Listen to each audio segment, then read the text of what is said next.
guys, welcome to my channel. So guys, May 15th నుండి మే 29 రాక సరస్వతి నదికి పుష్కరాలు వస్తున్నాయి. సో అందరూ వెళ్ళండి. సో పుష్కరాల లొకేషన్ వచ్చేసి కాళేశ్వరం దగ్గర మనకి అక్కడ దాన్ని ఏమంటాం సంఘం ఉంటుంది కాబట్టి త్రివేణి సంఘం ఉంటుంది కాబట్టి సరస్వతి నదికి మనం అక్కడ పుష్కరాలకి గంగా స్నానం చేయొచ్చు. సో అందరూ వెళ్ళండి, ఫ్యామిలీతో వెళ్ళండి, బ్యాచిలర్గా కూడా ఫ్రెండ్స్తో వెళ్ళండి.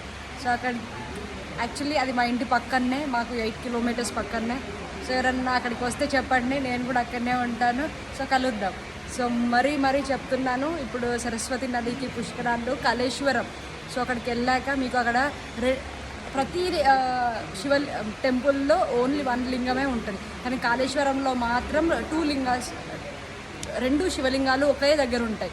సో ఈవెన్ దాన్ని కాళేశ్వరాన్ని ముక్తేశ్వరం అని అంటారు. లైక్ సో వెళ్ళండి ఫ్యామిలీతోని, ముక్తేశ్వరం స్వామి దర్శనం చేసుకోండి. 2 శివలింగాలు ఒకే చోట ఉన్న ఆ ప్రదేశం అంటే కాళేశ్వరం. ఈవెన్ మా ఇంటికి పక్కనే ఎవరన్నా వస్తే చెప్పండి, మా ఇంటికి కూడా తీసుకెళ్తాను. రైట్, మరి బాయ్.